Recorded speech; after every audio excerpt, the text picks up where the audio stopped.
যে আছে, যার কথা তোমরা এখন চিন্তা করছো, লাভ এই শব্দটা শুনলেই তোমাদের যার কথা মনে হচ্ছে, তাহলে সেই মানুষটা তোমার সম্বন্ধে তার কি ধারণা, কি তোমাকে মেসেজ করতে চায়, কি ফিলিংস সে জানাতে চায় এই অক্টোবর মাসের জন্যে, চলো দেখা যাক।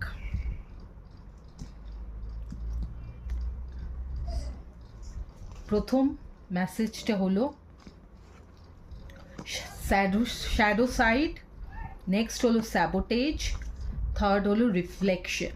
তো টরাস বন্ধুরা, প্রথম মেসেজটা হলো you made me realise my flaws, second হলো I mess up the good things in my life sometimes, আর থার্ড হলো being away from you has allowed me to gain clarity. তো আমার টরাস বন্ধুরা, অক্টোবর মাসে আমি যেটা দেখতে পাচ্ছি যে তোমার ভালোবাসার মানুষটি যে রয়েছেন তোমার হৃদয়ে বা মনে যে আছে, যার কথা তুমি চিন্তা করছো, সেই মানুষটা সঙ্গে কিন্তু এখন তোমার কথাবার্তা হচ্ছে না বা কোনো রকম যোগাযোগ তার সঙ্গে কিন্তু এখন নেই, এই মুহূর্তে নেই, অক্টোবর মাসের জন্য নেই।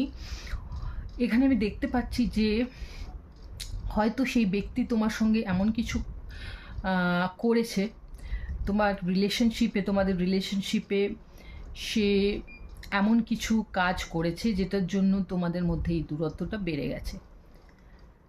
কিন্তু আমি এখানে দেখতে পাচ্ছি যে অক্টোবর মাসে কিন্তু সেই ব্যক্তি বুঝতে পারছে যে সে কি ভুলটা করেছে এবং সে ভীষণভাবে দুঃখিত এবং নিজেকেই ভীষণভাবে দোষারোপ করে চলেছে কন্টিনিউয়াসলি, যে সে যদি এই কাজটা না করতো বা তার দ্বারা যদি এটা না হতো তাহলে আজকে তোমরা একসঙ্গে থাকতে পারতে।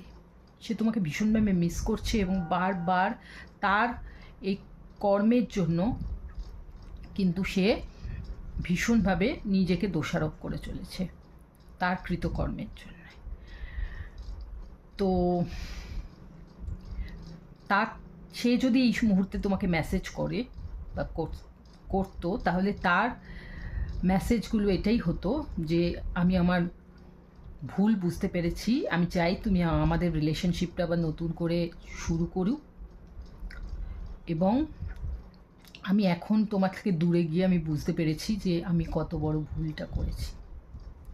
তো টরাস বন্ধুরা, আমি আবার এরকম আরেকটা রিডিং নিয়ে তোমাদের সামনে আসতে চলেছি। ততক্ষণ তোমরা সুস্থ থাকো, ভালো থাকো, আনন্দে থাকো। Tata, bye bye.